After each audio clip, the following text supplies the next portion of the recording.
Good morning, Bitcoiners. I hope you're doing well. I'm loving my life. Who could complain on a day like today? Not me. No way. Can't do it. Hold on. Gotta get my lights on in here. It's dark. Give me 1 second. I'll be right back.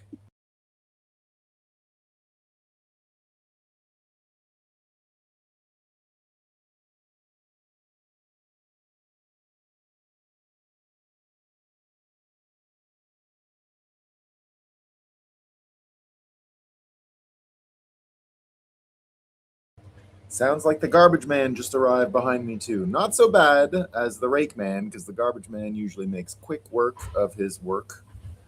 Let me get the Rumble chat up. Gotta hear from my Rumble crowd, the Great Awakening gang. There y'all are. There y'all are. Coming in the room. We love to see it. Indeed. Good morning, Nolan and the Great Awakening crew. Good morning, Jack2K. Hope you're doing well. Chef Zero says, and I heard a loud voice from the throne saying, "Now the dwelling of God is with men, and he will live with them.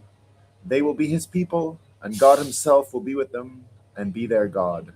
Indeed. Chef Zero says, "Blessing Bampians, total victory in Christ Jesus." JJ Fox says, "Good morning, Great Awakeners. Great to be with you all again. Suntech struggling but gaining strength. Good to hear it. Good morning, Count and Cruz," says Lee J369. TikTok.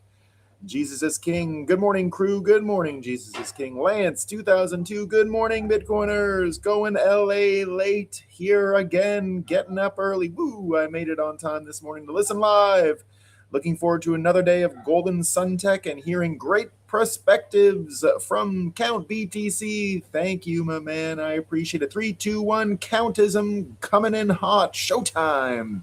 The Count of Barbados is in the house. Yes, indeed. We just need some smooth jazz. Yeah, I should try and get some music up in the waiting room. Not a bad idea. Not a bad idea.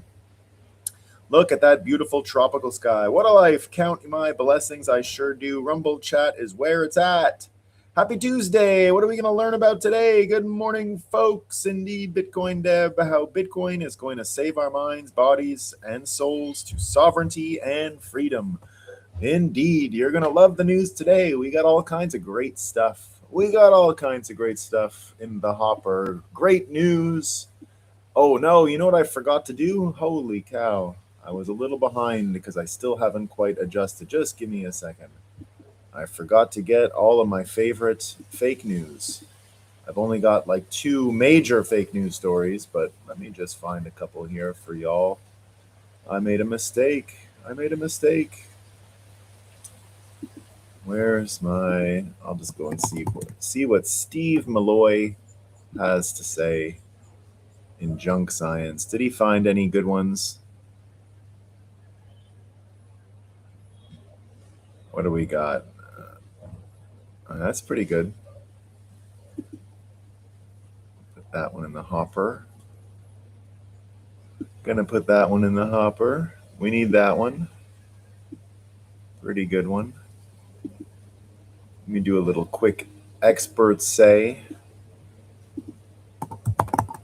How did I forget to do this? I had so many stories.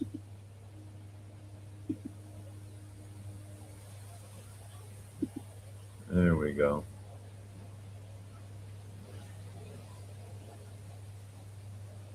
All right, we'll just go with these. First one up was pretty good. First one up is high quality. I got some high quality. There was enough fake news stories in my actual story. That's what tricked me. In my actual news, there's enough fake news that I forgot to go look for the special fake news that you all love. So there you go. Cue the smooth jazz, indeed. More NPC zombie toys have to deal with disconnected from any normal boundaries of sanity. Do tell, Count. Here we go. I'm going to tell you all about what the NPCs are hearing about in just a minute. But first, let's acknowledge the sun is working. We got a just really reliable sun. It's great news. We really need that. You need that reliable sun. And I also checked the money technology is also working. You need that as well. You need reliable money technology. We got both. We're doing great. Let's have a coffee and talk about what's new. There we go. Yes, indeed. It is a fake news overdose. I had a fake news overdose today. There was just too much, and I forgot to go look for it in its. It's like, if you're at you have a plate and you're eating some food, and you have a whole bunch of pasta, and then the salad is also pasta salad. You would forget to take it, right? You already had enough pasta. That's what happened. But luckily, it ain't hard to find the pasta in the fake news, and we'll start.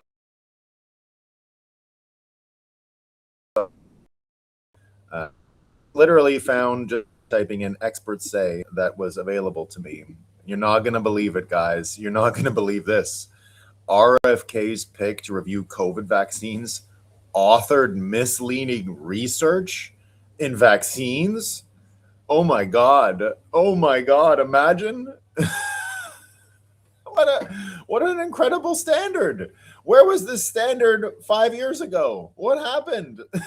Now it's a problem. Now it's a problem for vaccine people publishing misleading research. Health and Human Services says MIT professor is more than qualified to serve on the agency's vaccine advisory panel and calls attacks on him politically motivated. No, there's politics in vaccines now. What? No way.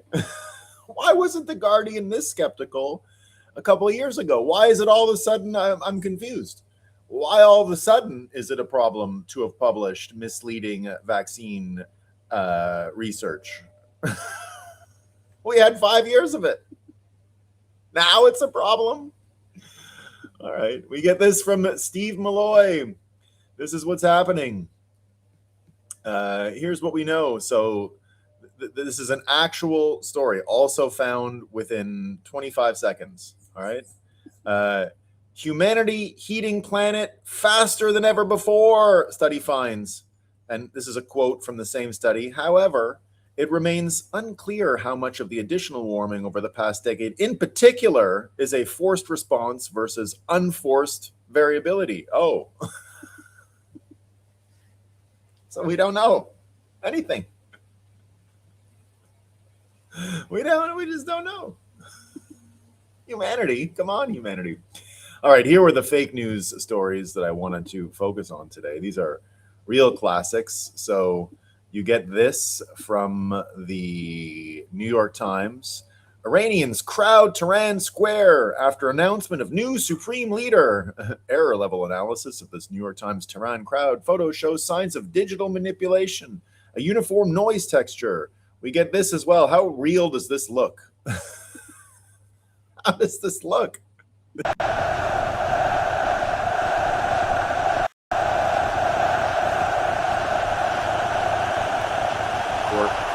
Down every day. So this was actually published by the New York Times as if it was real. I mean, just look at the flag. Look. They got drones going around taking pictures of the crowd. It's too good. It's too good. There you go. We generated this second video from the fake image using Grok in minutes. More advanced deepfake tools can produce far more realistic results. This is how the Islamic Republic fabricates crowd support. Don't be fooled. So the New York Times actually published that. Just perfect, right? And then the New York Times also had to do some revisions. The story we covered yesterday, smoking jars of metal and fuses, they didn't last the day. They went with homemade bomb. Just swipe them. It's okay. Smoking jar of metal and fuses is the same as a homemade bomb. It's synonymous. Hey, are you doing any? I love how they make it sound like it's like a canning project. It's like, oh, I'm making some dill pickles this weekend. Hey, I'm doing some canning. Some smoking jars of metal and fuses. I'm just making pickles. It's just pickles. It's a variant of dill pickles, guys. Homemade bomb. These are real stories. So there you go. That's what we got. That is what we got in the fake news today. So let's do our the news is fake, the war is real, says Lance 2002. Indeed. Hold on, I made a mistake here. I clicked as if I was putting up a note. You know it's gay fake because those crowds always chanting something, not just screaming. Silly little mockingbirds, indeed. Good band name, Smoking Jars and Fuses. Yeah, no, there. So that was many people. JJ Fox were actually saying that it was a great band name. There was a whole thread of folks out there saying they opened for Metallica in the '80s, smoking jars of metal and fuses. Yeah. So it was a good idea, but that joke had already been plumbed on the internet. It was a good one. I didn't steal it, but I'm glad you brought it up because it was good. Okay, let's move on to the real news and what we got from Iran in the sense that we can know the real news is, of course, Trump put out this note yesterday, a very aggressive, strong note about the Strait of Hormuz. If Iran does anything that stops the flow of oil within the Strait of Hormuz, they will be hit by the United States of America 20 times harder than they have been hit thus far. Additionally, we will take out easily destroyable targets that will make it virtually impossible for Iran to ever be built back as a nation. Again, death, fire, and fury will rain upon them. But I hope and pray that it does not happen. This is a gift from the United States of America to China and all of those nations that heavily use the Hormuz Strait. Hopefully, is a gesture that will be greatly appreciated. Thank you for your attention to this matter. And it does look like oil is flowing through the Strait of Hormuz again. The chart came and showed it. Today's chart of oil prices will be referenced for decades to come. You just witnessed history. This was the lead up, and then they unleashed a bunch of regulatory changes at the top, and that was the G7 unlocking of the billion barrels of oil, which we covered yesterday. But then the ships just started going through the Strait of Hormuz. They started turning off their transponder and kind of hiding. And once the Strait of Hormuz traffic got going again yesterday, you can see the oil chart start to collapse. So here's what it looked like. Indeed, Greek ship was the first. Love seeing the Greeks defeat the Persians yet again.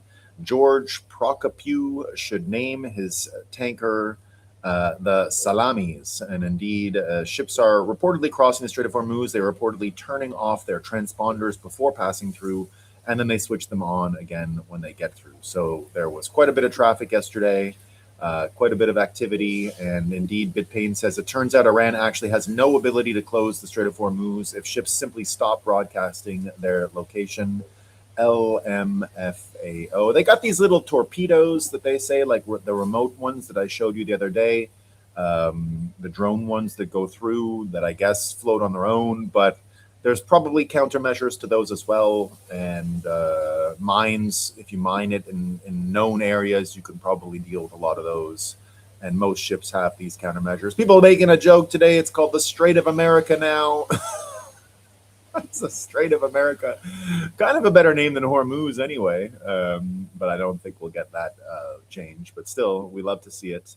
The Strait of Hormuz indeed opening up, and the Strait of America taking its place. Many people, of course, commenting about how Trump got out of this. Everyone doing the same old thing. The walls are closing in. Remember, the walls are closing in. How's Donnie Trump going to wiggle his way out of this jam? Trump wiggles his way out of the jam easily. Oh, well, nevertheless, indeed, it looks like the main parts of the war are coming to an end. Here's Trump yesterday in his press conference talking about the Strait of Hormuz and the naval escorts and the stuff we've been covering for a while. It looks like the U.S. insurance scheme has kicked in as well, so it covers the boats during the passage, so it took a few days to engage with this over the Lloyd's war insurance. And it's so funny, the war insurance thing that Lloyd's is canceling. Of course, we believe here, we're not sure if we're correct, but we believe it had everything to do with the United States cutting off intel from MI6, and of course MI6 being the asymmetric data feeder to Lloyd's of London, which is why the insurance industry has been based there for so long. They just had the best information and were able to benchmark the entire industry when it came to these really complex, bespoke, large insurance contracts that deal with skyscrapers and tankers and war and all that stuff. So I believed, and that's what we shared here on this show, that it was cut because they just simply didn't know how to price the risk anymore, because they didn't know what was going on, because the United States wasn't sharing intelligence with them anymore, because MI6 isn't really probably that good at getting intelligence, or as good as the United States apparatus is. So they've been probably relying on the American system for a long time for their own intelligence. And so when that was canceled, it turns out that the insurance that Trump and Besant came up with covers the Strait of Hormuz. And then once they're out of that zone, so that the Lloyd's of London guys the past couple of days, once people started to question what I did, which was it's really about the lack of information and the lack of access to intelligence that the United States would share with them, I said that that was the reason why they had to cancel the insurance contracts. They were flying blind. Now they're saying it's because it's an illegal war. They're going with the illegal war again. Illegal. We don't know how to fight because it's illegal. So what happens is the United States escorts them through, and then their normal insurance, which doesn't have to be Lloyd's or anything, it's just much simpler insurance. It's just a boat sailing around the world to deliver its cargo. That kicks back in. So the insurance that the Americans are providing really just is through that strait, and then after they're on their own thing. So not that complicated. So it looks like it's partly engaged or somewhat engaged. I don't know how much it's engaged, but there's some percentage of boats that appear to be getting U.S. insurance. Here's Trump talking about it. Can I ask you, you mentioned you were going to waive certain additional oil waivers or sanctions. Can you talk a little? Oh, no, we'll go through this. A little bit more about that and address in particular. Well, we're looking to keep the oil prices down. We went artificially up because of this excursion into a very positive thing. I mean, this was an excursion that a lot of people wouldn't have done. I knew oil prices would go up if I did this, and they've gone up probably less than I thought they'd go up. But I don't think anybody thought we were going to be this quickly successful. This was a military success, the likes of which people haven't seen. We have the best military. We have the best equipment. We have, I believe, the best generals. We have the best. And this went very quickly. We talked about that with President Putin. He was very impressed with what he saw because nobody's ever seen anything quite. Well, I think I have a similar video later, so I'll play it more there. That kind of overlaps. So we see some questions about it here from Lee J. Question is, how long will Navy escorts be needed? Probably not much longer. It's kind of a confidence thing. They probably don't have the capacity to do anything any longer of substance to these ships. Remember, just a little torpedo isn't going to take down an entire oil tanker, right? It's not that simple. You need like the kind of stuff the Americans used to break the back of that ship in Iran the other day, where that huge, 650-ton bomb blows up below the ship and the air bubble and all that stuff and cracks the spine of it. One torpedo against the hull, because all those ships are double hulled, right? So oil tankers are all double hulled. So there's two hulls there. So it's got to pierce the first one, which I guess it can do. But again, there's a lot of fail safes inside of these oil tankers to keep them from having catastrophic failures.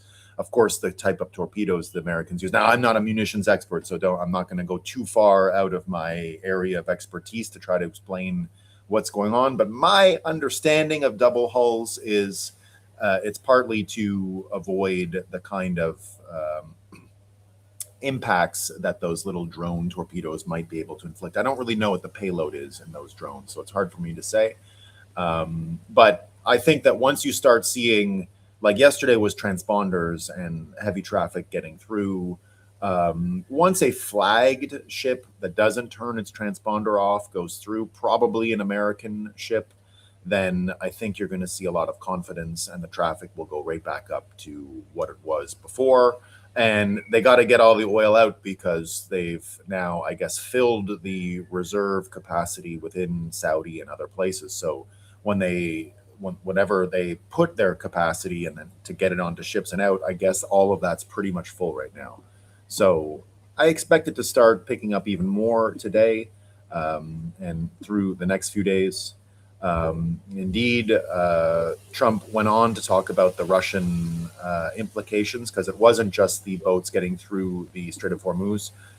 Trump took the sanctions away. That was the Indian oil that we talked about yesterday. But he's also taking the sanctions off the Iranian oil. So they're just going to be commandeering the Iranian oil from that island I was talking about yesterday. So it looks like there's going to be a lot of supply. Here, Trump on Russia says we're also waiving certain oil-related sanctions to reduce prices. We have sanctions on some countries, but we're taking those sanctions off until this gets straightened out. Then he says, who knows? Maybe we won't have to put them back on, but when that time comes, the U.S. Navy and its partners will escort tankers through the strait if needed. I hope it's not going to be needed, but if it is, we'll escort them right through. So America, of course, has the capacity to do this. So Trump did speak with Putin yesterday about many of these issues. They had a phone call. Here's the audio of Trump describing that phone call. I had a very good call with President Putin. We had a lot of people on the line from our side, from his side. We were talking about Ukraine, which is just a never-ending fight. And look, there's tremendous hatred between President Putin and President Zelensky. They can't seem to get it together. But I think it was a positive call on that subject. And we obviously talked then about the Middle East. And he wants to be helpful. I said, you could be more helpful by getting the Ukraine-Russia war over with. That would be more helpful. But we had a very good talk, and he wants to be very constructive. Yeah. So more peace coming through, I think. Now, other good news that happened in relation to the situation in Iran, it turns out the Jones Act as well is going to be suspended. So that's pretty great. Let's see what the Jones Act implications are. Let me just find the thing here. 1 second. 1 second.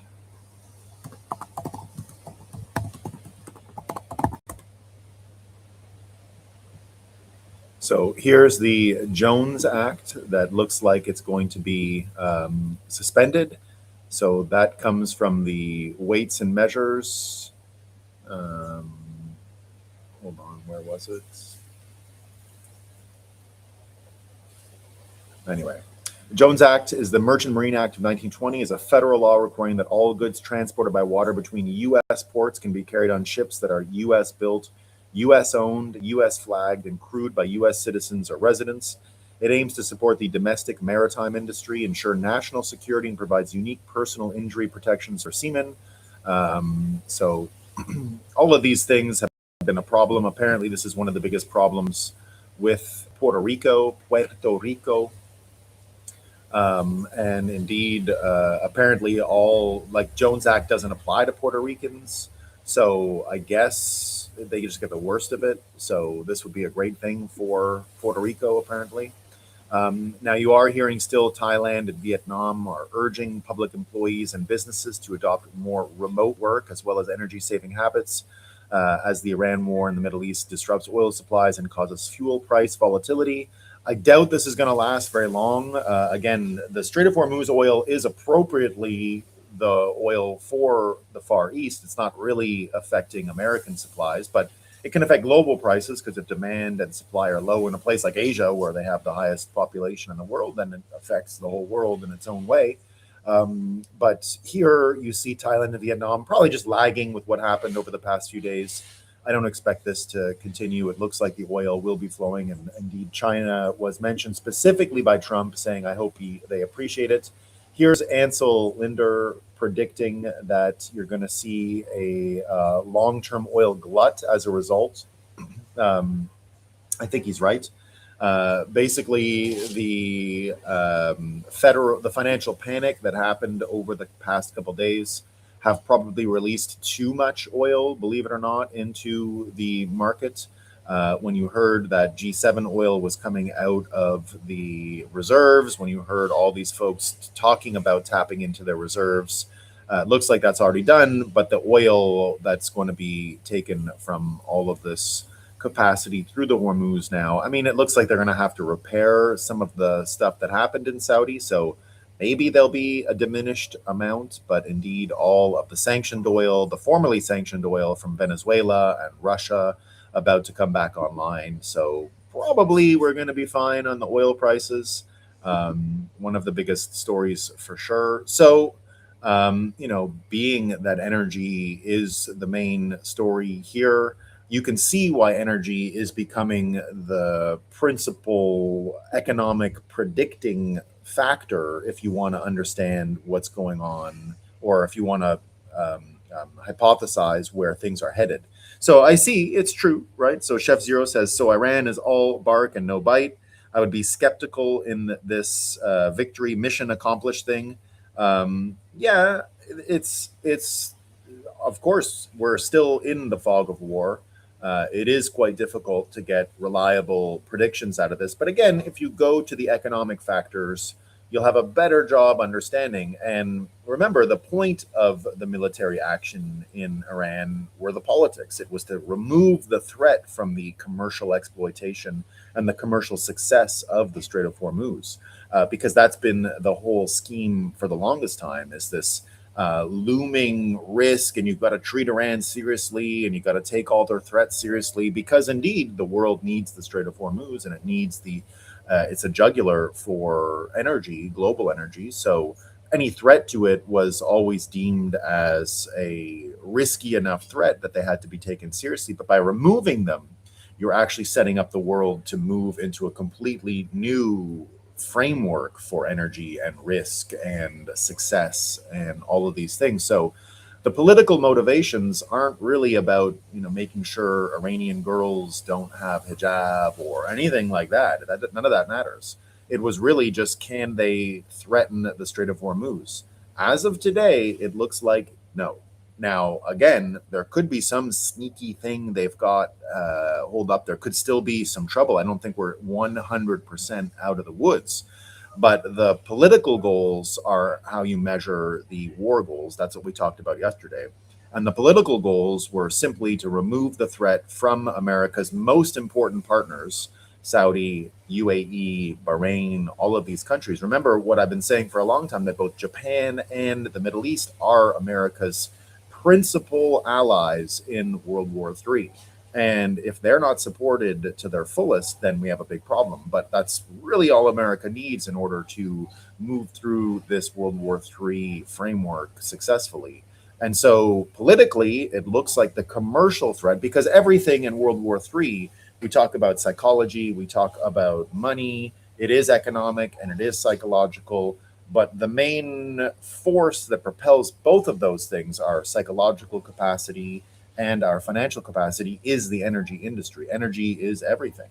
And energy is how you can more or less predict where things are headed. Even during COVID, I've said it many times that we saw in the economy when we shut down all the restaurants and all of that, that's nothing. That's not even a single tiny piece of our economy. It really doesn't matter. Our economy is energy based. And too much financial base, too much fiat financial engineering base, which is what Bitcoiners are striving to get rid of. That's the parasitic part of it. That's what funds all of the broken brain libtards and the government debt and the mental illness that you see all around you.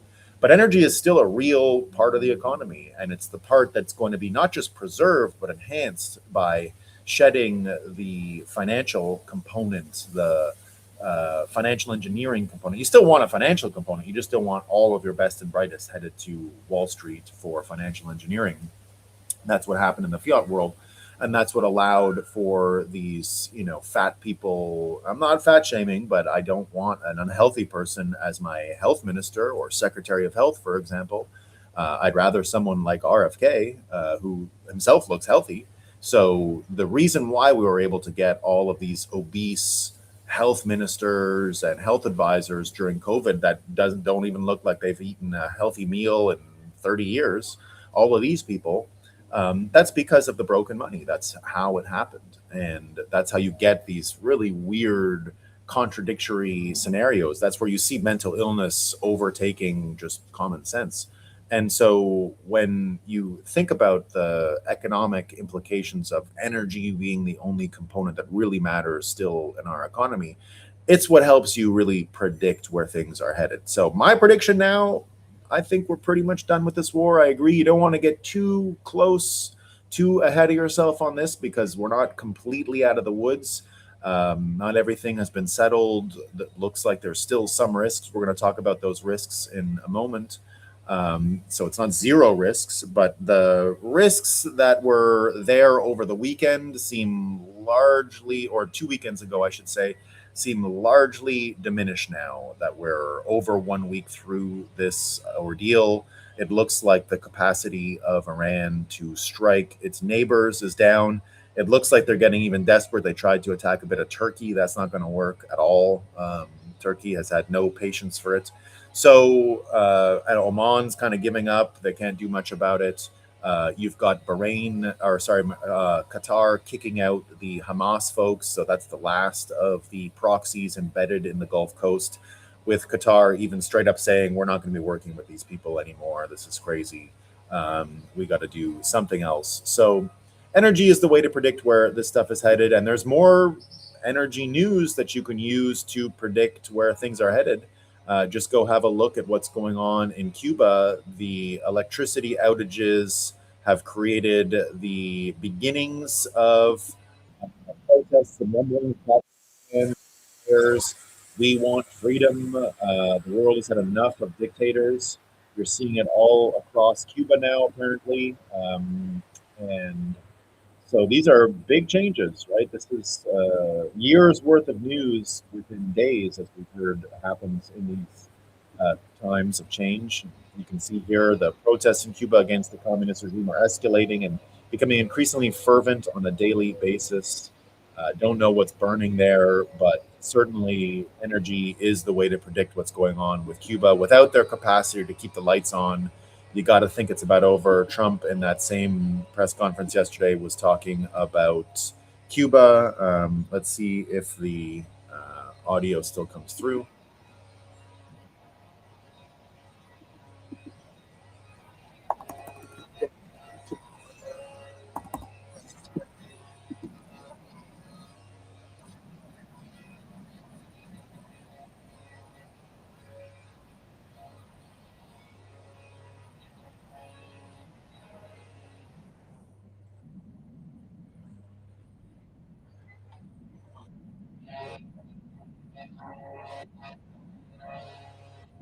No audio. Okay. Share it again.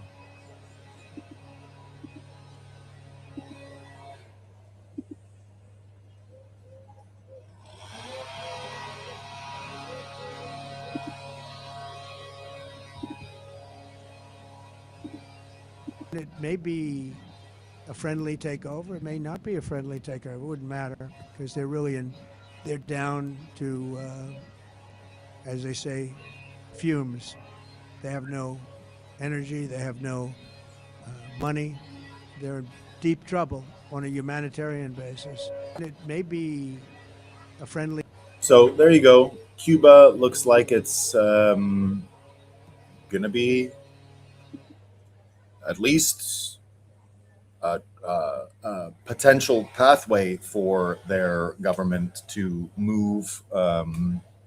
Kites, no, that's an actual leaf blower, but it's the same noise as kites.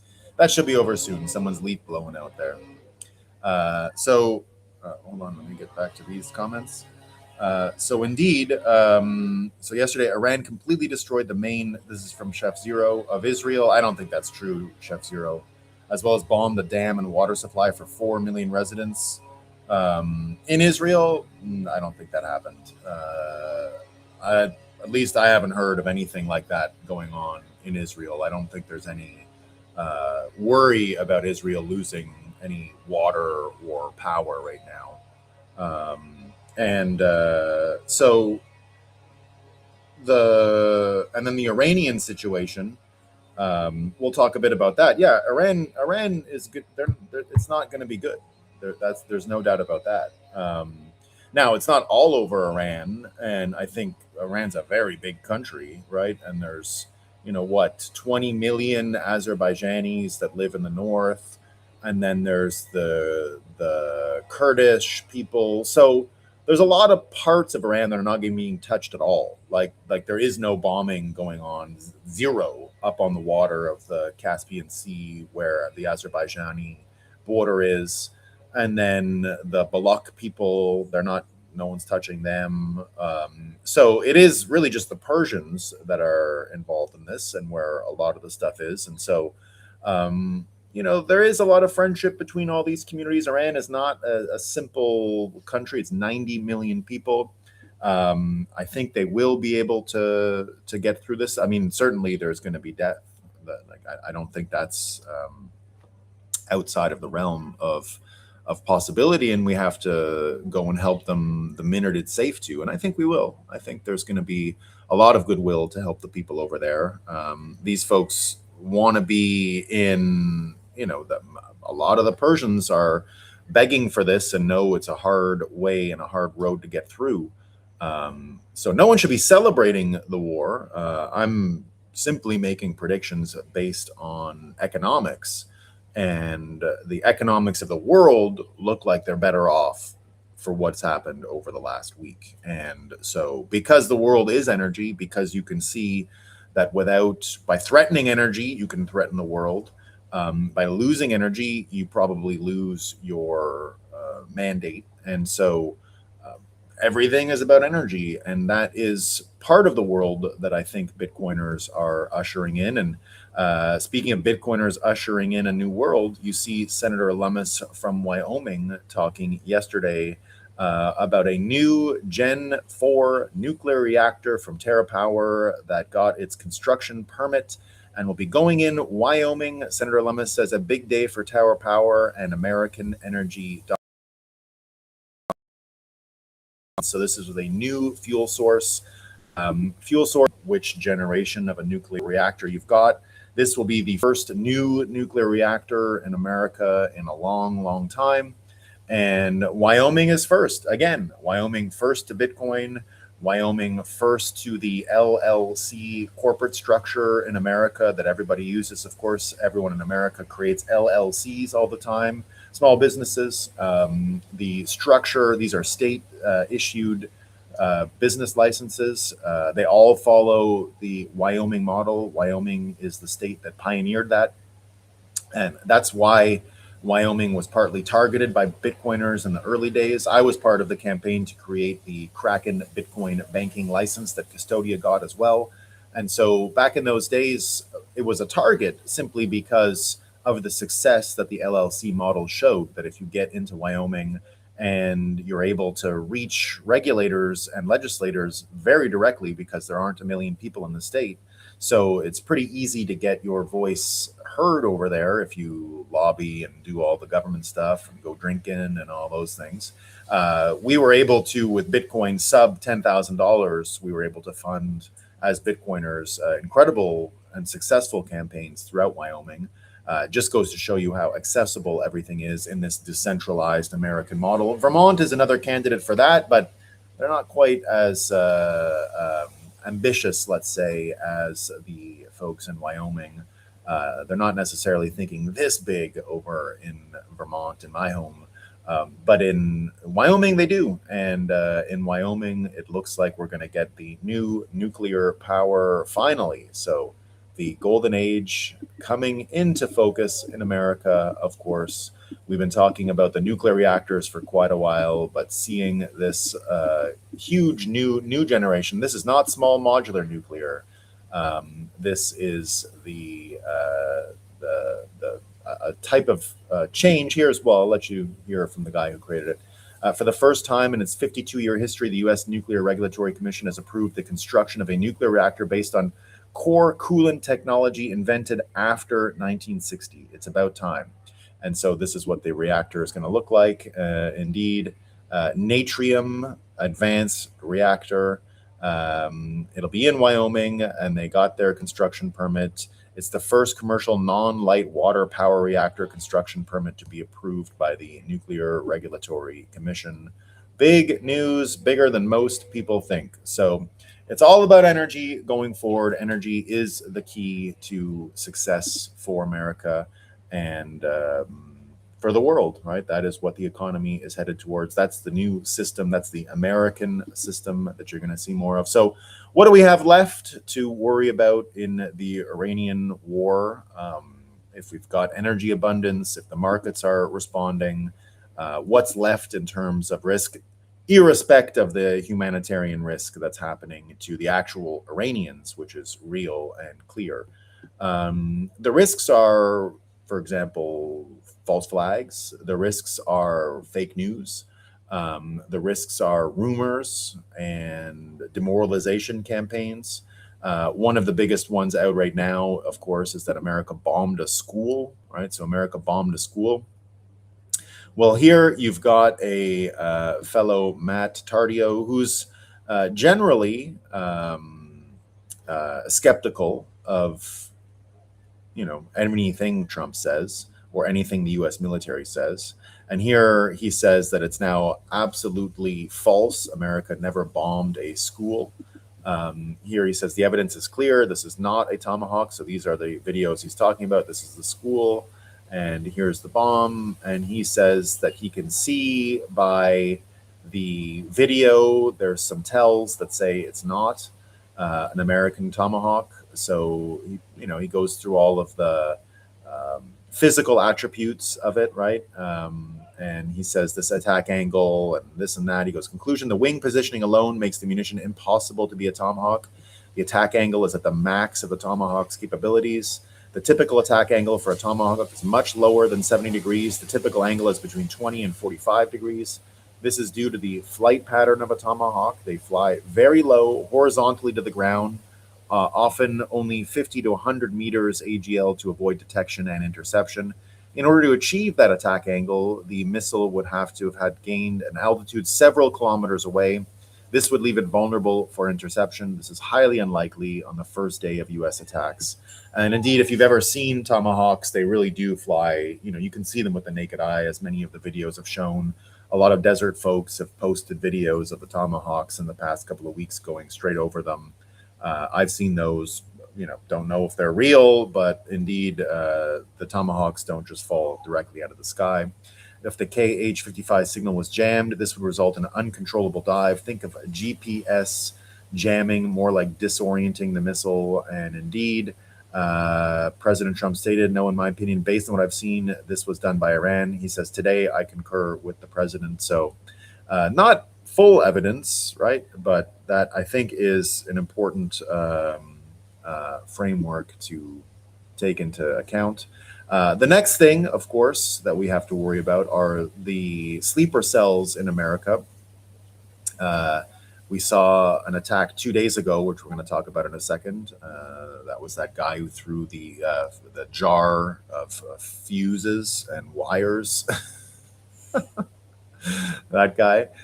So he's been charged federally now.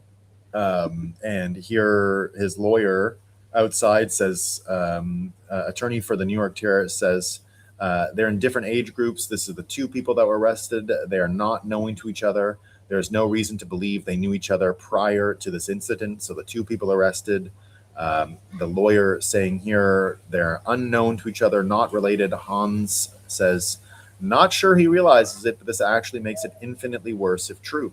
It would mean either that two Islamic terrorists independently decided to attack the same place on the same day, or that the original attacker was able to recruit another one on the spot instantly and without any difficulty. And so both of those instances, not great. Trump was asked about the sleeper cells yesterday in that same press conference. I'll play the audio for you here. And I think he gave a pretty good response. And if you're sensitive to the knowledge that your government is spying on you and you have no privacy, you're not going to like this. But of course, on this show, we don't believe privacy is a real thing. We wish it was one day, but it's not a real thing these days. Forget any notions that you have privacy. There's no such thing. You are being spied on regularly all the time by everybody. And privacy, if you think it's real, then you should just go into the theater and have a theater career, because you're better off that way. Now, I love the theater kids who love privacy, right? They're the only way we're going to get there one day is if they keep putting on the show and if they keep believing in it. So I'm not trying to dissuade them. In fact, if you really want it, do go into theater, because we need stories promoting it, because it's a psychological valuation problem that we have. It's economics of privacy that's the problem. There's just no incentive or reason to do it, and the tech just really, it's there, we could do it, but there's just too much to gain from having your face scanned, and then the whole problem of P2P even is that there's someone on the other side. So what if they're not secretive? Then you're screwed. It doesn't work. You could know you had privacy in the revolutionary time just by going for a walk in the forest. Go up a hill, and you and your friend had full privacy. Now go up the hill, and if he has an Amazon device or a phone, you're done. There's no privacy. And if you're sending messages over the internet, you don't know where on the other side what that person's looking at. So that doesn't work. It could still be technically private. You could still have all the bells and whistles of privacy, decryption, the best encryption ever. But if they decrypt it on the other end and there's someone looking over their shoulder, guess what just happened to your privacy? It's gone. You don't have it. You can never be sure. And we just don't have the economics there. So here's Trump saying that they're spying on Americans or not, or just Iranians. But, don't worry too much about it, because it's life and that's what's going on. And hopefully we change the world and first destroy the Federal Reserve and change the economic system. Then maybe we can implement the valuation and the psychological change it will require for people to want privacy and have financial incentives for privacy. And then I think we can get it. But this doesn't come simultaneous to Bitcoin adoption. The truth is, Michael Saylor can keep buying as much Bitcoin as he can get his hands on, and it ain't going to fix anything with privacy. And it's not going to stop him from buying all the Bitcoin, because his play is entirely macroeconomic, has nothing to do with privacy. But privacy is coming. Like I said, we just have to change the world first. But here's Trump talking about looking at the sleeper cells from Iran. Activated any sleeper cells inside the U.S. There's reports that they have pressed that trigger button to activate those cells, at least abroad. Well, they've been trying for a long time. We've been very much on top of it. One of the things we have to do is get the Democrats to stop the Democrat shutdown, because, as you know, the apparatus that looks into that, Schumer and the Democrats have shut it down, which tells you they probably hate our country a lot. But the Democrats have to open that up. But we've got very, very good intelligence into that. We know a lot of different things that have happened that have been very bad. A lot of them came in during the Biden open border period, but we have them under, we've got them, we're watching every single one of them. Yeah, we know a lot about them. The biggest problem we have is the Democrat shutdown. We know a lot about them, but the shutdown doesn't allow us to do what we have to do. Have to take him out? Does he have a target on his back? You mean the new supreme leader? You mean the son? How can there be an Iran? Well, I don't want. So there's the spying, and indeed, hilariously, the whatever, call him a terrorist, that fella yesterday had this hilarious picture in the end that's just great. A lot of people talking about it. This is really an all-time photo. A protester shouting about the pros of immigration is interrupted by an Islamic terrorist throwing a bomb jumping over him. It couldn't be better. And it turns out this guy, too, Walter Masterson, embedded himself during January 6th, pretending to be a Trump supporter and carried fake microphones for various news outlets. He faced no charges. He's an agitator of the extreme degree. So got two birds stoned at once here, apparently, with that picture, and that's pretty great. Indeed, there's here's how the CBS reported on. So it's not just the sleeper cells. It is the fake news as well that comes with the sleeper cells. Here's the CBS video showing. I don't need to play it all because it's stupid. But here they are showing a picture of January 6th MAGA people when talking about a terrorism investigation, even though they were the victims of the bomb throwing.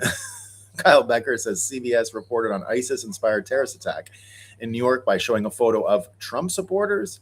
This is 100% intentional smearing by the Democrats' political opposition. Pure garbage, CBS News. Yeah, maybe that's true. But here's more of this bomb throw. Josh Rainier. A lot of people laughing about this. It is Walter Masterson here. I was in the middle of saying, as a born and raised New Yorker, we welcome everyone into the city. When he threw that over my head, this is the fella who was there and did this, calls himself a comedian. There he is, very surprised. Oops, there it is. There he is, very surprised. Josh Rainier says, we were born and raised in New York, and we want everyone here to stay in New York. We don't want to come from outside and then tell everyone else, Allah Akbar, bomb throw. Frame it. You'll never top this. We're real New Yorkers right off the bat. Lead with the primacy of nativism. Incredible. We welcome all the outsiders. Okay, being from New York, not so important. How dare you foreigners? Okay, outsiders bad again. Our peaceful bomb-throwing foreigners, cinema. In 100 years, this clip will be in the video directory in the video dictionary for liberalism. Ben Hart says, also funny, dopey Democrat in NYC lectures us to stop being Islamophobic while radical Islamists lob bomb over his head. It's impossible to be dumber than a modern Democrat. It's perfect. It's just so good. Indeed, Memetic Sisyphus says, this really is an all-time photo. A protester shouting about the pros of immigration is interrupted by an Islamic terrorist throwing a bomb jumping over him. And it's art. It's many times I've alluded to the Moscow Time or Fake News Hall of Fame and what you'd see there.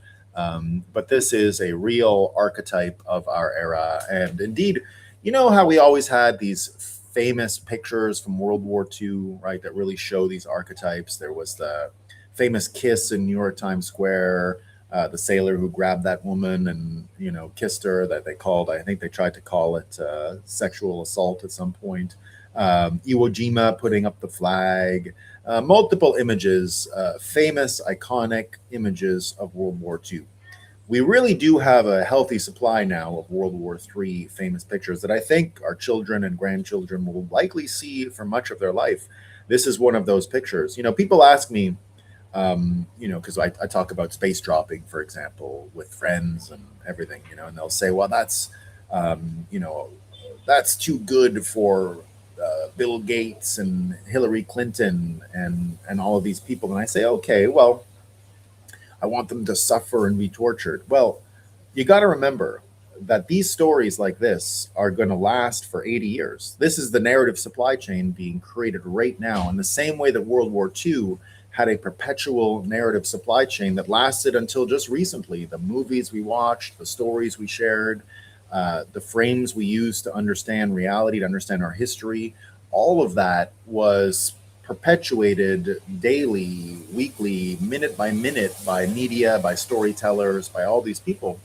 And you got to realize that Hillary and Bill Gates and all of these people are going to be that going forward and forever. So when people say it's too good to just drop them from space and kill them, well, yeah, maybe, but they're also going to be so trash forever, and they're going to be used, and all of this deception is going to be used for decades in order to reinforce the narrative we tell ourselves about what happened in World War III and how we won and what we have to avoid and what we have to overcome.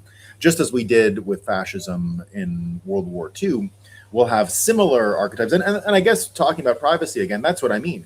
You've got to get to a point where you change the programming and the conversation and the theater itself that we engage in order to have some valuation of privacy, which I believe is possible. But you've got to change the stories we tell ourselves about ourselves. And so these pictures and these people are going to live forever in this way. They're going to constantly be examples of what happened and why. And these are the iconic pictures of World War III. And it's not just the miserable people throwing bombs over other miserable people. There's happy images. Here's the cop who jumped over another one, right? Here's the soldier from the other day.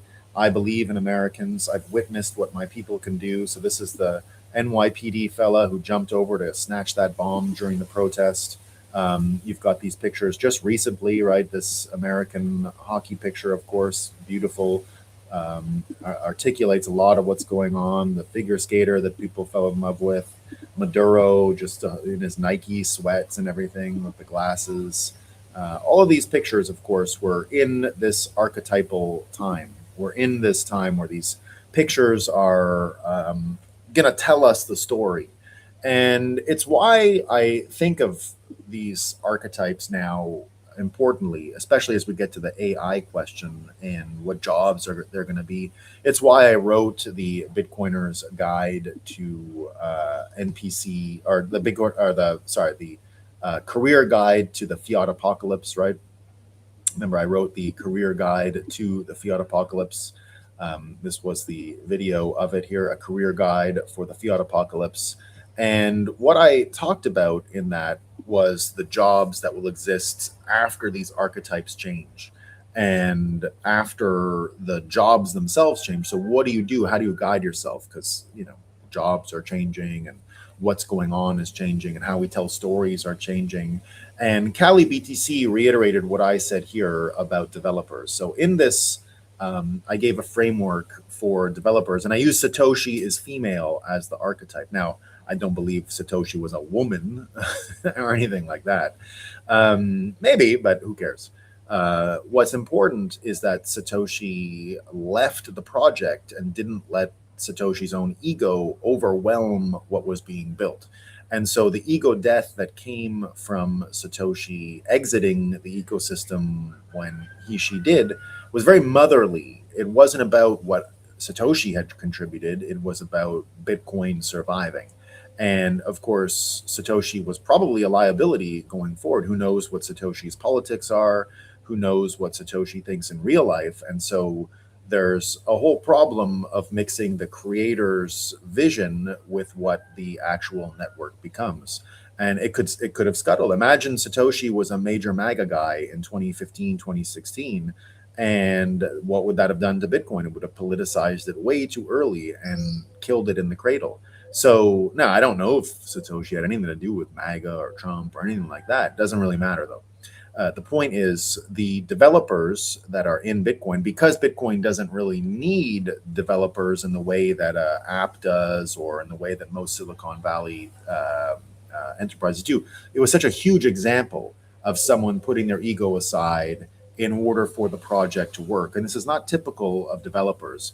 With AI coming around, you're seeing that really settle into all fields. So my book was really about how to make it in Bitcoin with the fiat apocalypse. And here I tell people who are in the developer world, don't expect to be a superstar. Really think about what you're building first.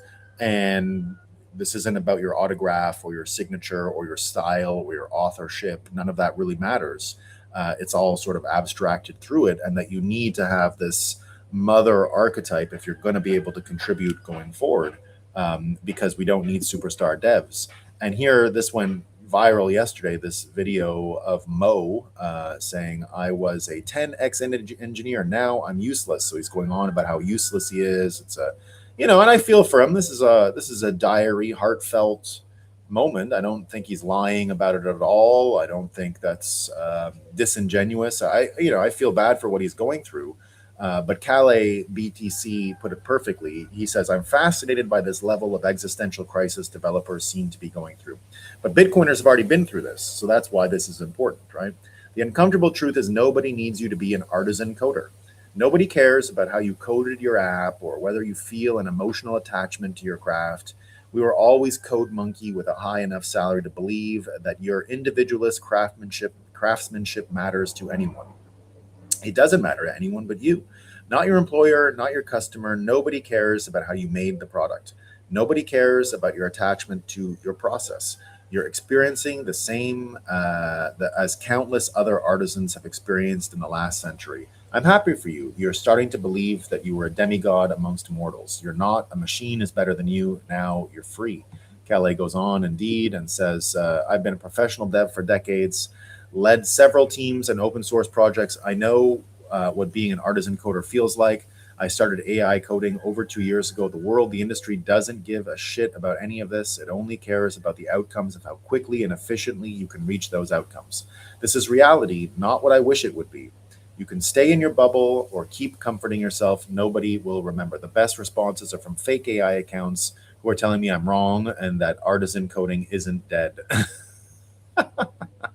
And indeed, it's important to think of because these archetypes like I said, are changing, and our relationship with AI is changing. And when you put it in the context of this information warfare that's going on, and when you put it in the context of how to navigate all this change, here's great advice from Mark Andreessen saying, my information consumption is now 1/4 X, 1/4 podcast interviews of the smartest practitioners, 1/4 talking to the leading AI models, and 1/4 reading old books. The opportunity of cost of anything else is far too high and rising daily. That's pretty close to my framework. I wouldn't say I put reading old books in there as much as YouTube videos and esoteric stuff that I'm interested in. So I'm reading, oftentimes books referenced in YouTube videos, but that's a pretty good framework right there. And again, you're seeing the Bitcoin P2P information system traverse these almost impassable chasms really efficiently and easily compared to most NPC sludge people, like you saw with Calais and developers, like you see here with Mark Andreessen talking about information sources, especially important when we're drowning in fake news and psyops, and especially important when we're trying to settle on the best path. And here's our friend Sightbringer, right? And Dan Tapiero, a Bitcoiner who I've known this guy for a long time. I'm actually good friends with his childhood friends with his nieces. And so he's been someone who I knew way before Bitcoin when I was just a kid. And he's a pretty famous guy in Bitcoin. And here he's being criticized for talking to Sightbringer, who is using AI. I think he's got, there's no doubt. I've said it to you guys from the beginning. Sightbringer definitely leveraging AI. The formula of the posts, it's very clear, but they're still useful. And here someone saying, you're talking to an AI, by the way. And he says, he's a friend, smarter than 98% of the guys I talk macro/crypto with. And that is indeed how I think of AI regularly. And it's what I wrote in my book originally, The Satoshi Wedding Murders, that your best friend would be AI. And again, that's just the power of the Bitcoin P2P information network, of course, having this capacity to see around these economic corners and guessing at incentives and how they'll affect the real world. And now there's some good news in AI as well. We worry about what's going on.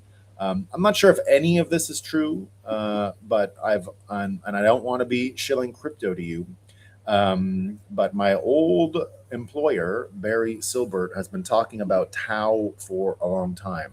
And so if he's talking about it, I pay attention. Now, doesn't mean he's right, doesn't mean he's got it figured out. He might just be going through something similar to what Calais BTC was warning us about authorship and what you did. It could just be ego in the case of Barry, trying to recreate the magic he had in early Bitcoin.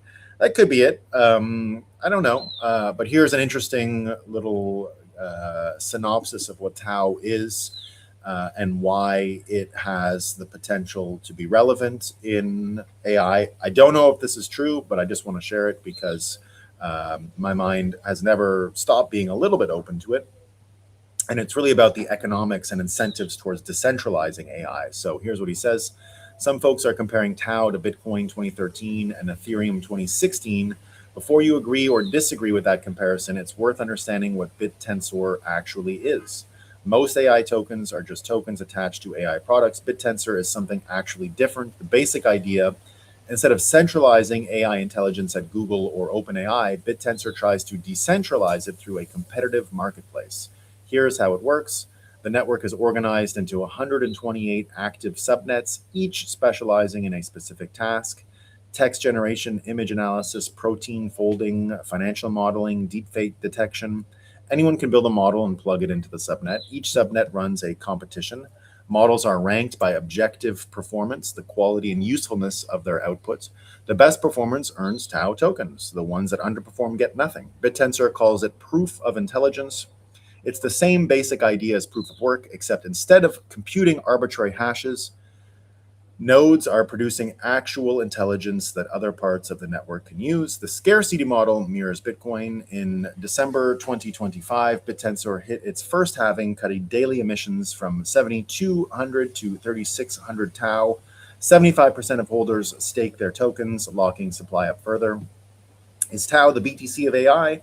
That's a bet on whether decentralized AI infrastructure becomes as foundational as decentralized finance. Maybe it does. Maybe the incumbents win instead. But understanding what BitTensor actually is building is the starting point for forming that view. So, don't know if it's true. Don't know what's going on. But I wanted to share that with you because I thought it was interesting. There's other news in decentralized AI. It's not just that, of course. Here you can see this fella from Toronto. Got this Pico claw delivered. Watch him use it. It's hilarious and relevant to us. So this is a $20 bottle cap size open claw in your pocket. So let's see what the professor did with it.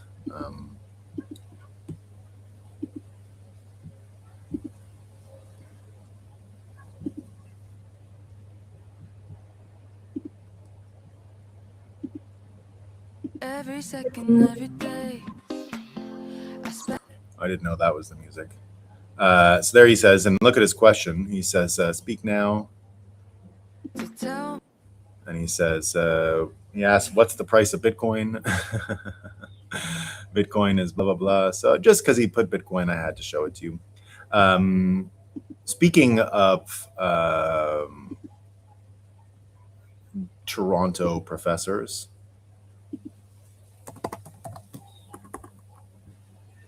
I wanted to share. It's not in my notes, but I want it to be there.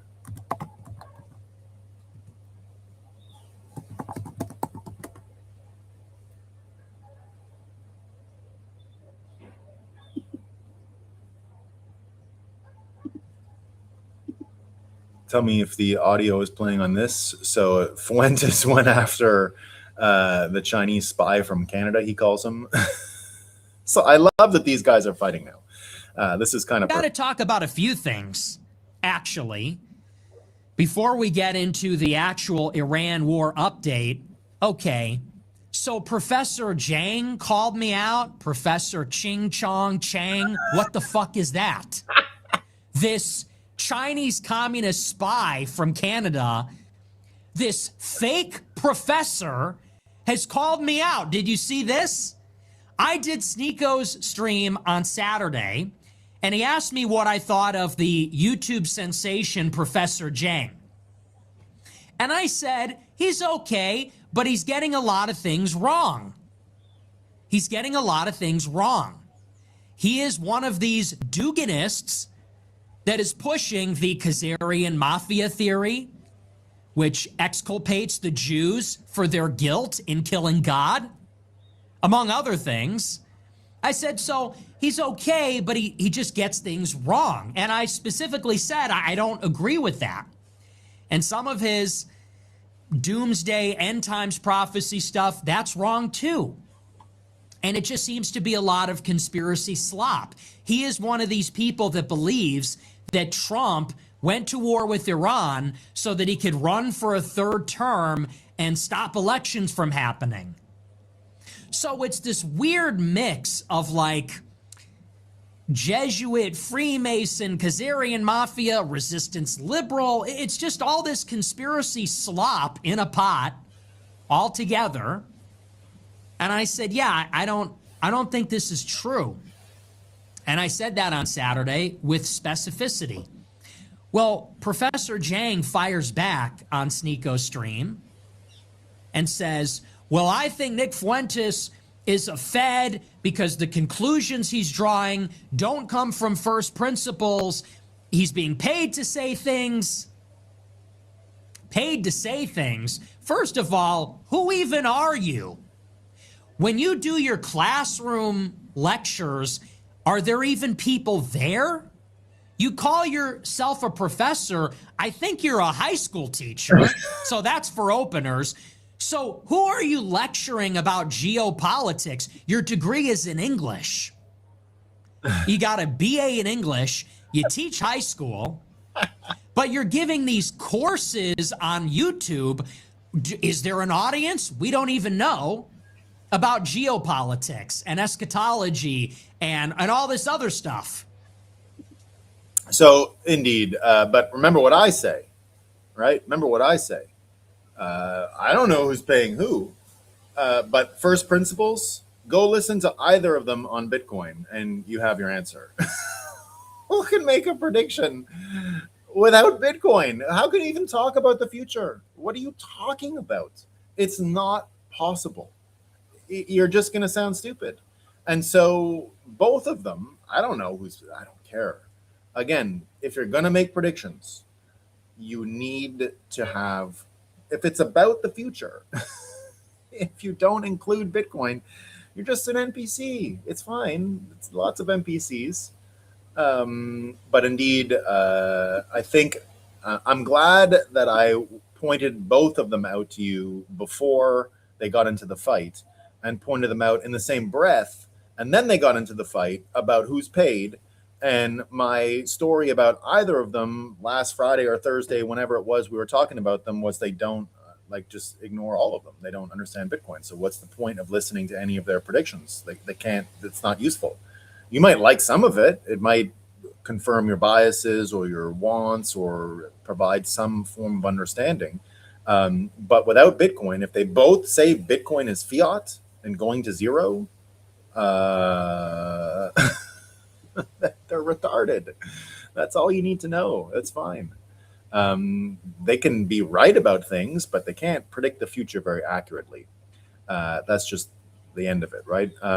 So indeed, with all this AI stuff happening and our capacity indeed to use the P2P Bitcoin information network in order to use economics to predict, in order to share those insights together, in order to traverse this time of change, it's important that we look at Bitcoin as part of the incentive model that will help us determine human choices and the cascade of events that will follow.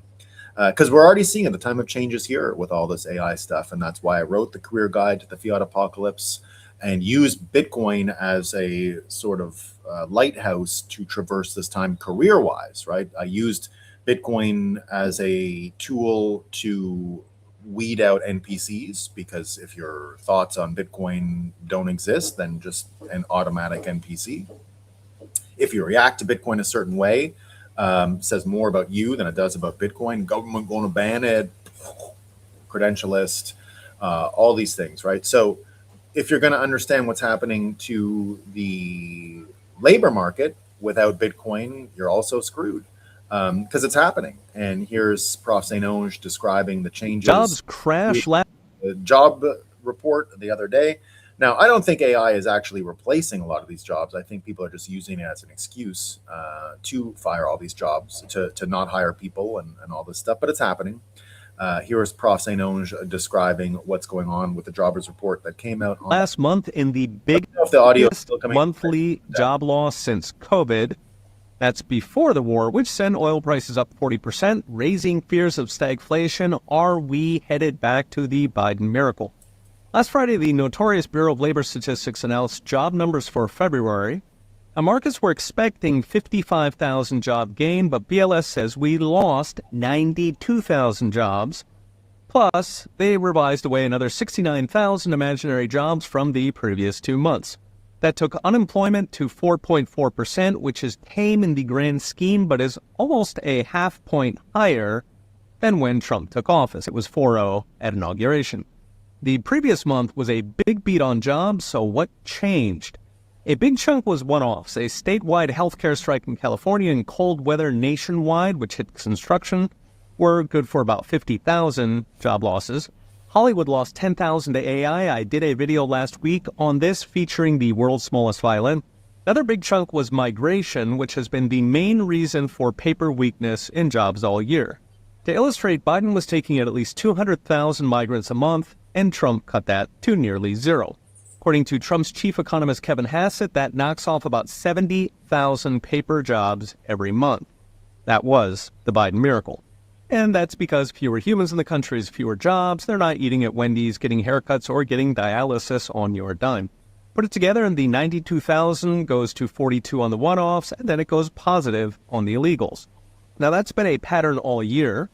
The BLS household survey says jobs were down 200,000 across the economy for 2025, but jobs were up 400,000 for native-born Americans. The entire loss was deportations.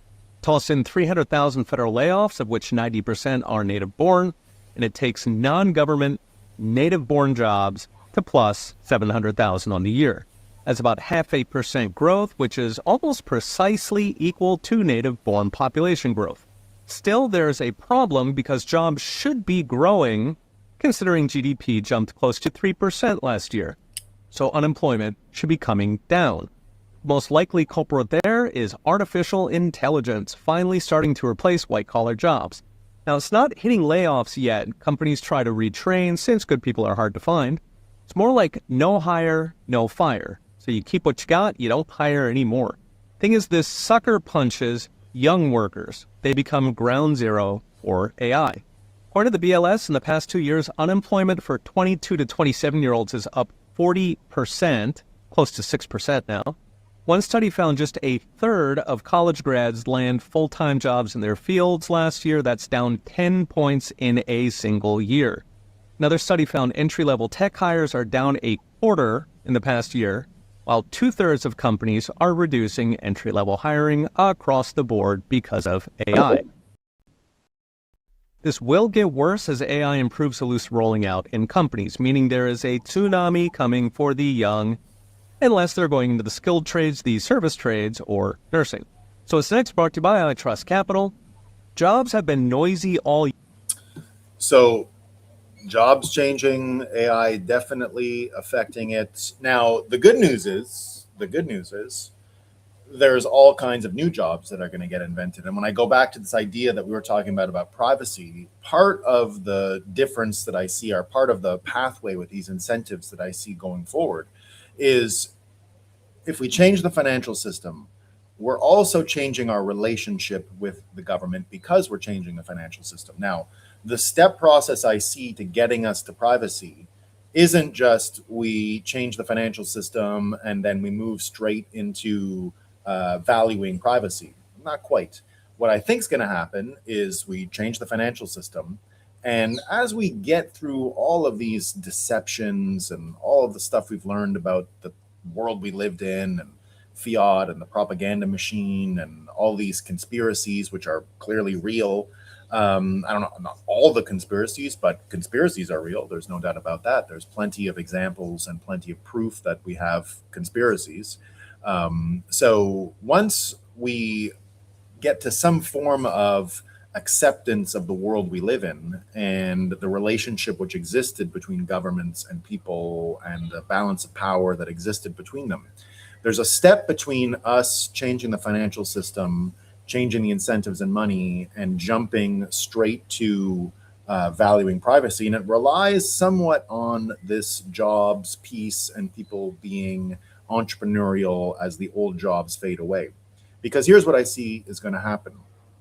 This is the main step that I predict is going to exist. And it's an economic, I'm guessing on jobs. I'm betting on types of jobs that are going to be created. What I see is the privacy in the same way, like I said, Trump saying they're spying on people for that, we know who the Iranian people are. We have our eyes on them. We know much about them. The same way I said you're being spied on, doesn't matter who the government is. It's what's happening. The privacy is a theater kid thing, all the stuff I was saying.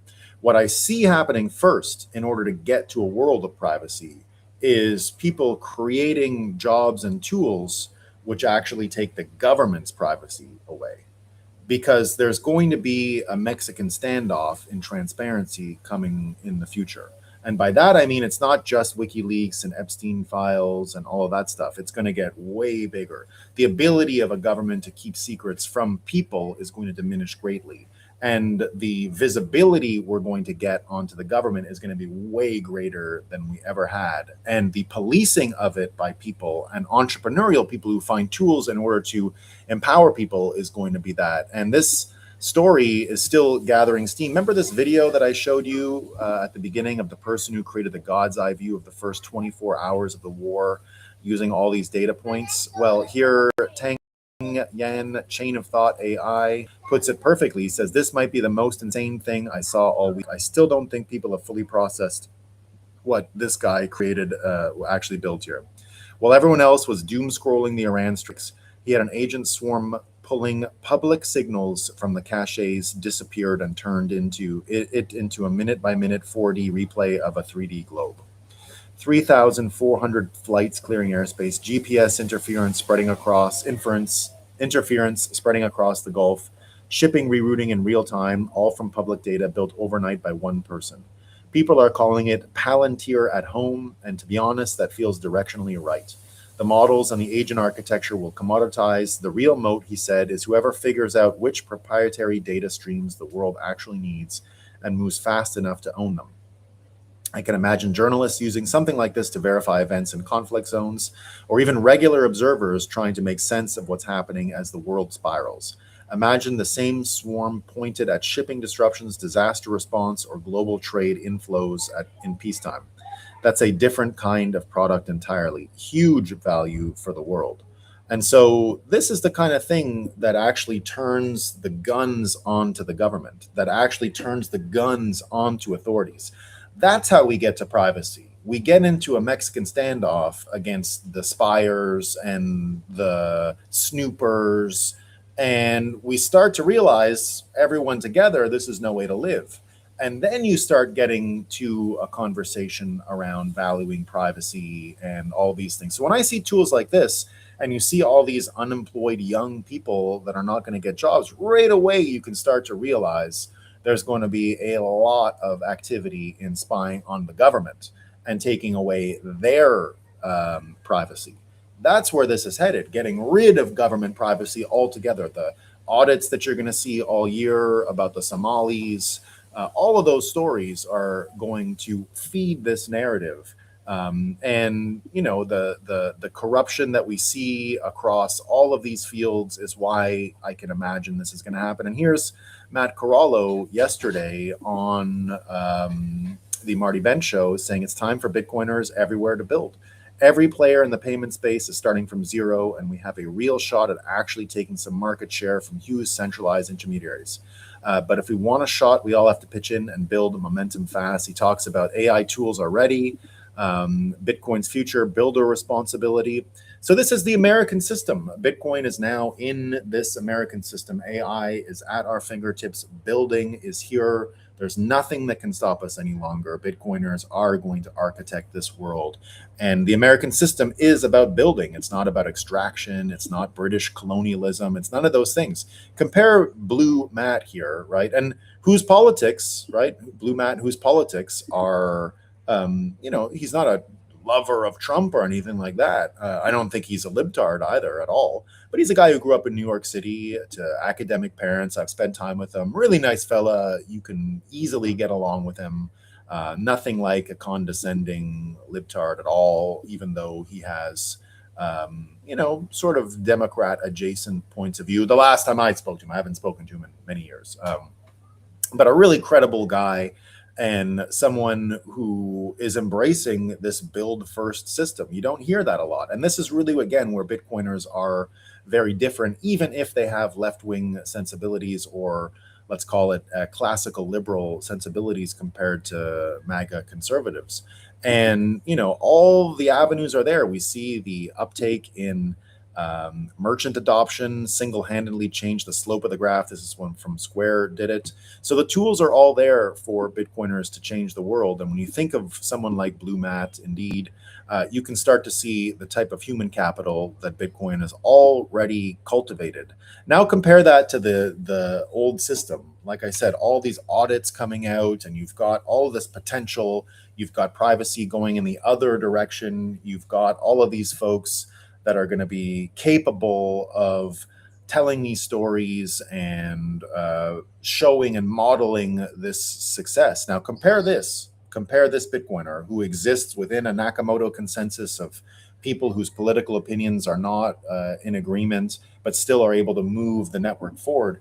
Compare this guy's expertise and what this is what this is gonna cultivate for human capital, for building and doing and action, which is the American system, right? It is not the extractive credentialist system. Now compare it, right? Like I said, you're going to see audits, you're going to see privacy tools, you're going to see entrepreneurship on the part of individuals in order to limit government power. TechBuzz says here, Internal Revenue Service should be the public pinching every penny their government handle. They're going to go, IRS is going to get it bad, especially after these audits. And just now compare what's going on. Compare the human capital, and this will tell you where things are at. Look at all of these jobs. Look at the fiat apocalypse that's coming. Look at AI and what it's going to do. Look at the empowerment that individuals are going to have, a Palantir at home, the entrepreneurship, the no jobs for young people, so what it's going to force them into. Now compare Blue Matt here, again, whose politics are probably not in accord with anyone here, but a guy who I respect and who is building tools for Bitcoiners. Compare what he's saying to the sludge people we're up against. And this is just more put it in the Louvre stuff. You're not going to believe this guy. I got to make sure the audio comes through. Because this is where things are headed with all of this Somalia audits and what Besant has promised, a year's worth of audits, and JD Vance and California and all that stuff. This is a thing that an actual, I don't know what this guy is, a legislator or a policy wonk or something, but this is something an actual person said, right? This is actually real. Listen to organized retail theft. And it actually had not occurred to me to ask, it probably would have been good, to make sure that they would study sort of the benefit of shoplifting and of retail.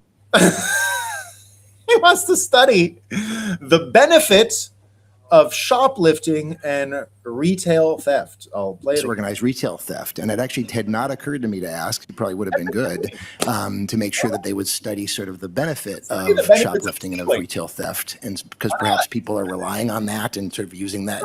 Maybe it's, you know, assisting them in some way. Don't take away my, please, I need my retail theft. I'm relying on it. I need it still. Look at this fucking sludge person. Have you ever seen a sludgier idiot in your life? What are the benefits? Let me make sure I freeze it. Sort of the benefit. Can we just study sort of the benefit of shoplifting?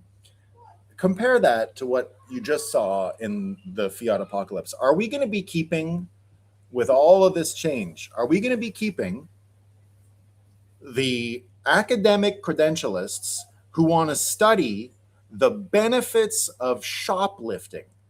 No, we're not. We're not keeping them. We're not keeping them. That's not going to happen because that's not the world we live in anymore. It's going the other direction. And when you worry about AI taking jobs, I mean, look at this piece of shit. Look at this sludge person. Those are the jobs that are going to be gone. I mean, he thinks it's normal to say sort of the benefits of shoplifting. Of course, he has moronic uptalk while he's talking as well. So when we look at the benefits of shoplifting, because people might rely on it, and if they're relying on it, we got to know if they like need it. So it's really important. So these are the people that are going to lose. And these are the people this whole way of life is gone. And it's just not going to work out, right? It's LARPers, right? Here's someone, this is the people you're dealing with. It's Matt Corallo saying, time for building. And these are your enemies. These guys training for ICE.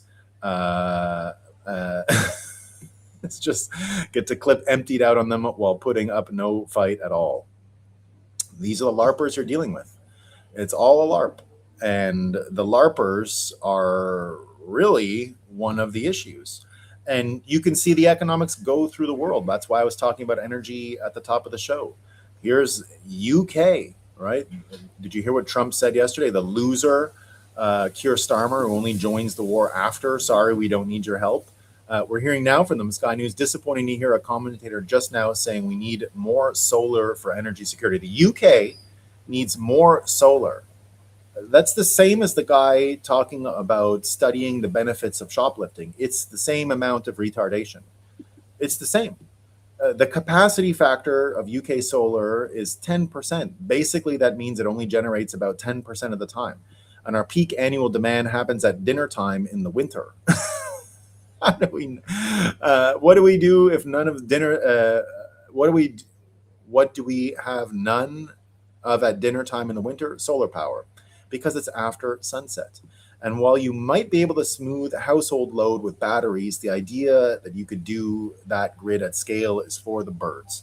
The tech to run a stable grid on that basis is unproven. Realistically, even if we wanted to, which most people don't, to electrify heating and transport, that's decades-long project. Turning our back on North Sea oil and gas is a huge error. Finally, electricity is only about 20% of UK energy consumption, so the idea that we can move to solar for energy security is for the birds. If you're going to have people commenting on this, you need to make sure that they are selling makes sense. And that's why that's not going to work out. That's why Putin, just look at the incentives. The energy will tell you what matters. Putin here saying that he's going to cut off energy from the European market. That is pretty much, I think, the end of the war in Ukraine. Europe's politics already changing fast. Austria's, they call it far-right remigration party. Well, if they're poised to sweep, they've got complete and total support across the entire country in every county except for about half of Vienna and whatever this thing is down here on the Italian border, or maybe that's the Swiss border, I'm not sure. But hardly far right if they are covering that amount of the country. Now, that's one of the big changes that you're going to see, right? All of these energy people and UK and the credentialists, and let's study Somalian, the benefits of Somalian shoplifting, all of this world versus the doers, because the doers bring about that bottom-up world that I've been talking about in my notes for a long time. You know, I always keep these whiteboards where I talk about the inversion of the logic, right? I talk about the bank run world versus the running Bitcoin world, where it's the top-down structures. That's why the media and the institutions were so important in this era, versus Bitcoin, which empowers individuals through energy and decentralization in order to realize all kinds of our potential and our capacity. Now, one of the reasons why I believed populism and Bitcoin were a fit is because populism really uses this same inverted pyramid where the people are closer to the decision making and closer to the metal because it's a bottom up relationship. So I always thought that populism, and I wrote this this board here was written when I lived in George Washington's house, and this would have been 2023 winter. So 3 years ago, I wrote this board. And 3 years ago, I predicted that, more than 3 years ago, but 3 years ago during that show, I predicted that Trump-style MAGA populism and Bitcoin would be a natural synergistic relationship because of this model. It's not the top-down, trust the experts, trust me, bro system. It's something else. And you can see the power of this bottom-up system when you just look at what Trump did yesterday with Australia. He criticized the Australians for sending the Iranian women's soccer team back to Iran, where they were sure to be punished for their protest playing soccer for Iran. I forget whether they didn't sing the anthem or some bullshit. And they were getting targeted by the Iranian regime when they got back. And Australia didn't step in. So Trump came out and blasted on Truth Social, Trump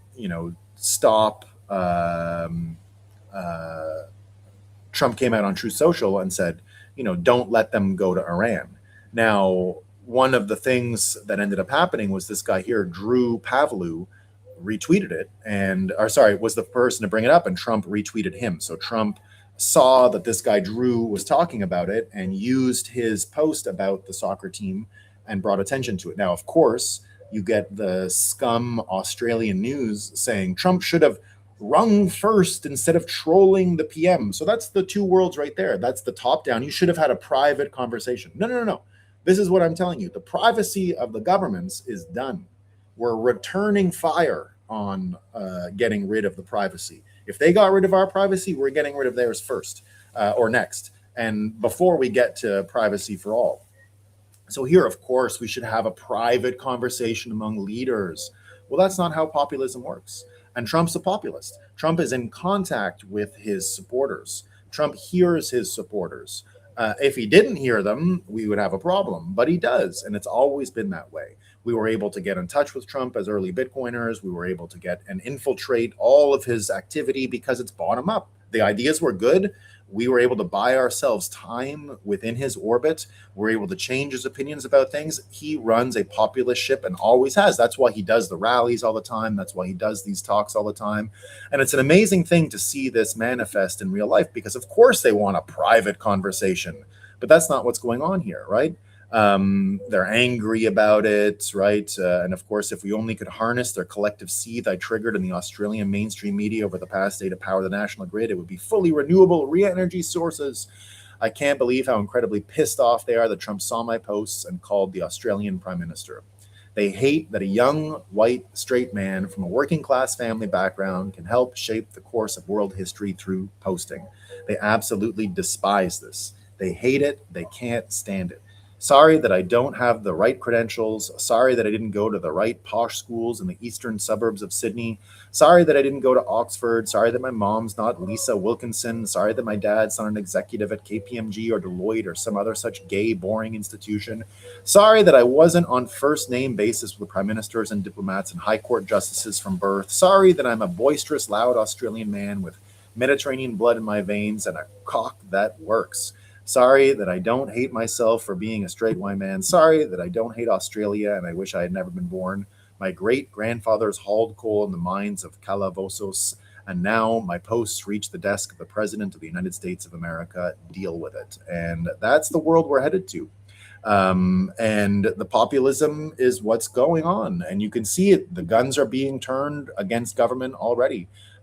More stuff where we caught Gavin Newsom's wife pocketing all that money for her gender stereotypes charity. Fisher King pointing out every political person who starts a charity does this. It's a huge scam that they all teach each other. There's money laundering and tax advantages galore. If we had a really curious and functioning media, it would be obvious. But because we're decentralizing this stuff, these are the opportunities that are waiting for Bitcoiners. These are the opportunities that Nick Shirley has found. These are the opportunities that are out there to audit all these people and reverse the privacy infringement onto them. And that's the trend of things. That's where things are going. And that's why this populist frame is so important going forward, because here's same idea, right? Exactly the same idea. And that's this Thune guy with the SAVE Act pulling this shit again. John Thune, the Republican Senate leader, said that much of the pressure to pass the SAVE Act is coming from the paid influencer ecosystem. Are you absolutely serious right now, John? 88% of people want voter ID passed. This is what populists understand and what people who aren't populists don't get. They simply don't know how angry people are about this. They don't know how much people want SAVE Act. Trump does. Right? David Marcus says, and this is, I believe this 100%. I don't give a shit about Iran when it comes to this stuff. There is zero chance that Trump's Iran actions will fracture the GOP. I don't believe any of this stuff you see online, the Nick Fuentes stuff about Iran, not going to fracture the populist MAGA base. There is a metaphysical certitude that failing to pass the Save America Act will. I talked to these voters. John Thune has no idea how angry they are. I'm pissed off about this. Here's Trump talking about it yesterday on Kaneko the Great's feed. President Trump says he may refuse to sign any legislation until Republicans pass the Save America Act. I'm willing to say I'm not going to sign anything until the Save America Act is passed. We're going to have to push the Senate. I will guarantee the midterms. They won't be able to cheat. The people are demanding it. And this is Trump on it. Let me know if the audio is coming through again. So if I could ask the people in this room to go for the gold. We're going for the gold. We're not going for the bronze. We're not going to sign a watered down version like has been sent up there. Let's go for the gold, and let's just not accept anything else. I'll tell you what, I'm willing to just sort of say I'm not going to sign anything until this is approved. I really am. That's how bad it is. And we're going to have to push the Senate because you have 4 or 5 senators that are, I don't know, 4 or 5 Republican senators. You'll have to explain them to me, but we're not going to get into that. But we're going to push them to get it done because I don't think you can politically exist if you're not going to do voter ID and these things. I don't think the people in this country will stand for it. So I'm making my biggest plea tonight. It'll make you, and I'm not doing it for this reason at all. It'll guarantee the midterms. It'll guarantee the midterms. If you don't get it, big trouble, my opinion. If you get this, your midterms, and they know it. For 2 reasons. Number 1, they won't be able to cheat. And number 2, the people are demanding it. Every time I go out, Save America, sir, Save America Act. We want the Save America Act, sir. That's all they talk about. They don't talk about housing. They don't talk about anything. That's what they talk about. And if you send it up that you're going to win the midterms at levels that you can't even believe, and you're going to win every election for a long time until somebody really screws things up, and hopefully that won't happen. But I've never been more confident that if we keep these promises and deliver this popular agenda, the American people will stand with us in overwhelming numbers, just as they did in 2024. I heard Mike. That's populism right there. That's the bottom-up structure. That's what Bitcoiners will inherit as we alter the financial system. We're going to be able to tap directly into this bottom-up system. You got Mike Lee here saying the exact same thing. They're going to get it through.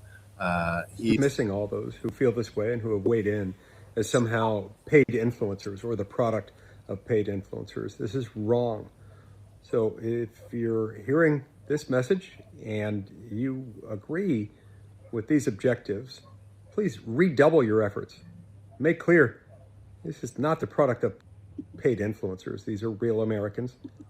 But just a feint, of course, just a lack of understanding of the incentives inherent in populism and bottom-up information structures and decision-making apparatus that Trump has created and that Bitcoiners are tapping into. That Bitcoiners have also created, of course. We live in a Bitcoin meetup P2P information culture, which is by nature bottom up. Nakamoto consensus will have it no other way. Very difficult to impose top-down command and control structures in Bitcoin circles. You can have influencers. That's not the same. But indeed. And then the good news is we're learning more and more about the election scheming. Yesterday, the FBI secretly seized election records from Maricopa County. So that is now in Arizona. So that's Georgia and Arizona, the 2 places we knew were the worst. The 2 places that were always the most purple, conveniently, right? The 2 that were always the most not quite blue, not quite red. Tyler Boyer says here, for those following along at home, Maricopa County is the hotbed for election manipulation scheming. In 2020, we have no idea still what exactly Adrian Fontes was doing or who he was talking to. In 2022, we still have no answers as to why nearly half of the polling places shut down on election day, altering the entire election. Now, the current Maricopa County Board of Supervisors, specifically Lesko, these people are refusing to let AZ Justin Heap do some basic constitutional job as recorder. I believe because the staff at the Maricopa County is deathly afraid of a new recorder exposing the truth, doing this job properly, or working with investigations on past election data. So we're getting all that information now. The 500,000 to 1.3 million illegal migrants discovered on Arizona's voter rolls, and the connections with the trucks of ballots from Runebeck coming in for days after the 2020 election with voters not matching voter rolls makes a lot more sense. The FBI confirms that it is now in possession of gigabytes of Arizona's election records. Stay tuned because big things are happening. The 2020 election was stolen and the truth will be exposed. I believe that is what you're going to find. And indeed, And going back, that's why it's D-class, it's populism, and it's the rage that's going to occur as we continue to strip privacy away from governments. And the last story I have for you today is on that. CIA faces furious backlash after hidden document with potential cure for cancer is declassified. Indeed, the document is real. A 1951 CIA intel summary of a 1950 Soviet paper noting biochemical overlaps between parasitic worms and tumors. Here we know it doesn't claim cancer as parasitic or reveal any cure, just Cold War era monitoring of foreign science. The backlash is overblown. This wasn't hidden knowledge or suppressed treatment. Modern oncology was built on similar metabolic ideas independently for decades, but it doesn't matter. The point is you're going to see more and more skepticism about these folks and the ability to trawl like fishing all through the fake news to find all of these different stories, smoking guns, and instances where privacy was abused and confidentiality on the part of the government was abused, and why you're going to see, I think, a lot of activity towards being entrepreneurial with the D-class and all of those stories. So populism incoming, folks. It's happening. No, get rid of this. Stop sharing. There we go. There we go. So let's see what folks are saying in the chat, and then we'll see what is up after. I think I'll be on Hank's show today. I'll let you guys know in a few minutes. Here, indeed, classic photo meme material. It sure is. Pretty fun stuff. Frame it, indeed. The simulation is highly entertaining, indeed. Satoshi was a Mitt Romney fan. Exactly. Imagine Satoshi was a Mitt Romney 2012 guy. Like, it would have been so lame to be a Bitcoiner that we wouldn't have been able to. And he might have been. He was there for policy wonk, Paul Ryan. Yeah, exactly. That's because Bitcoin is our best future indeed. If Fuentes is entertaining, I'll give him that. He sure is. And I don't know.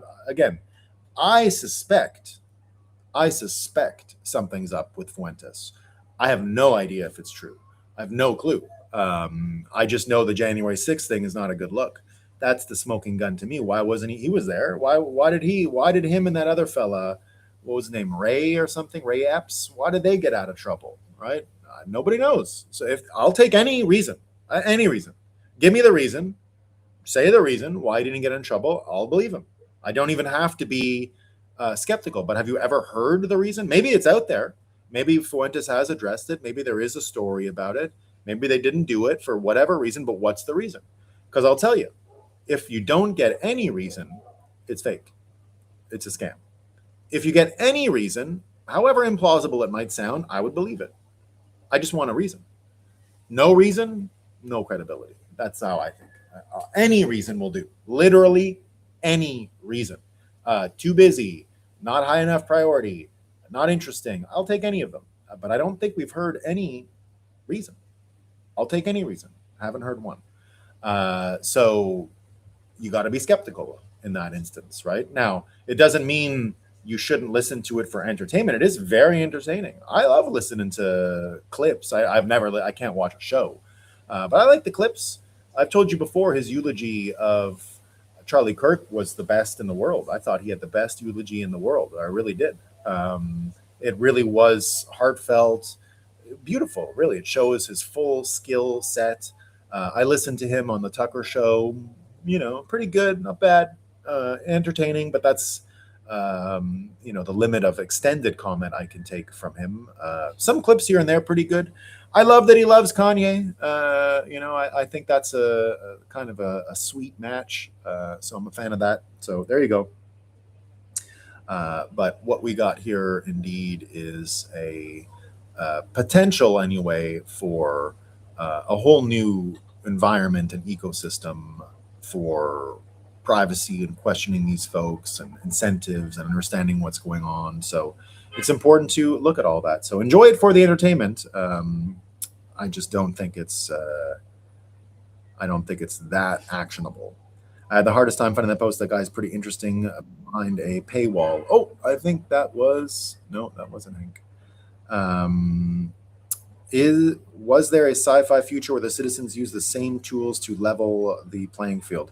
See, Van, that's a good question. I have never seen that kind of a show before or story, but it's a good one, and I think that's where we're headed. I think that's the first stage. It's a Mexican standoff in privacy coming up, and all of the auditing is going to be a part of that, and all of these tools and all of this unemployment is going to be a part of that, and all of the wasted money and all of the studying of the benefits of shoplifting, credentialist nonsense, slop. That is all going to come to an end because of this. And so the Mexican standoff is after, and then we might actually get privacy, right? You'd have to reprogram our consumption habits a little, because even today I want the dopamine, and so scan my face, give me your email. I'm terrible, right? Earth, wind, and sludge people. Revenge of the sludge people. Indeed.